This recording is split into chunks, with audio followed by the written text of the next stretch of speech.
qu'on me permette qu'on parle un peu de la campagne africaine des clubs guinéens. C'est important. C'était Ah oui, les 3 clubs qui étaient engagés. Ça aurait pu rendre la fête plus belle. Ouais, si les deux autres clubs avaient réussi justement la prouesse de se qualifier au tour suivant. Et malheureusement, le Orea n'a pas réussi. A échoué de peu au pied du podium, de 2-1. Ça ne suffisait pas, il fallait mettre un but et aller au tir au but.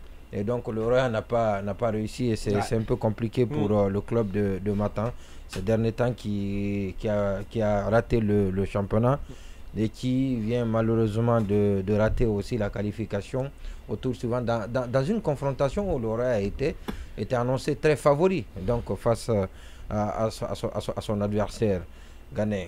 Et l'autre chose c'est le soir, voilà, donc le sort de Alma Messila, le club de Alma Messila, qui a réussi le miracle. C'est historique de la part de ce club. C'est un apprentissage qui lui réussit et qui est allé le soir académique. Oui, soir académique. Voilà, donc qui est allé arracher sa qualification en déplacement en Côte d'Ivoire. Ça, c'était vraiment un pari. C'est un pari qui a été vraiment réussi et qui était incertain tout au début après le match nul ici, justement. Donc, ce club qui n'était pas annoncé à ce stade de la compétition, et parce que non seulement qu'il y a des problèmes, l'effectif n'est pas aussi bien étoffé, les finances ne sont pas aussi bien garnies, mais le club avec les maigres ressources et l'engagement, la détermination et l'effectif justement moins étoffé a pu se qualifier au tour suivant, et c'est ce qui peut-être permettra à la Guinée de garder une toute petite réputation, la réputation qui est la nôtre, nous,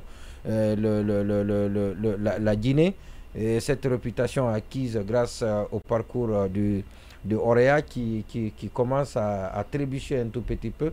Et le troisième représentant, c'est le champion de Guinée, le quatrième alors, mais le troisième le week-end dernier, c'est le champion en titre, le Afia. Et voilà, donc qui doit encore continuer à apprendre et qui a été mise en échec ici à Conakry par le Wydad. Et en déplacement, c'est un Afia brouillon, c'est un Afia méconnaissable. Oui, mais 3-0, c'est-à-dire que ce n'était pas le reflet du match. Oui, ce n'était pas le reflet. Ça aurait pu être encore plus grave. C'est une équipe peu audacieuse, sinon pas du tout. Une équipe indisciplinée, avec des joueurs indisciplinés. L'indiscipline, aussi bien dans le comportement que tactiquement. Ce sont des joueurs, malheureusement, qui ont douté.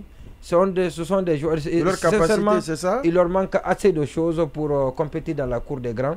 Et donc le président KPC a du pain sur la planche et doit revenir. En tout cas, lui, il met les moyens à la disposition. Oui, il met les moyens. Il doit revoir encore l'organisation. Il doit revoir l'organisation pour trouver les joueurs qui peuvent.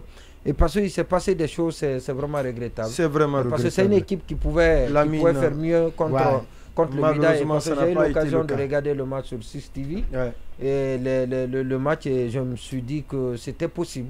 On pouvait. Le miracle était possible à Casa, mais malheureusement, pas du tout. On n'a pas du tout été à la hauteur. Et c'est regrettable. Donc, sur les 4 représentants guinéens dans les compétitions africaines, il n'y a que Soir Academy, voilà, donc 3 ou 4. 4, il y avait le Milo au départ qui a laissé des plumes dès le premier tour et qui malheureusement est toujours annoncé qui ne réussit absolument rien.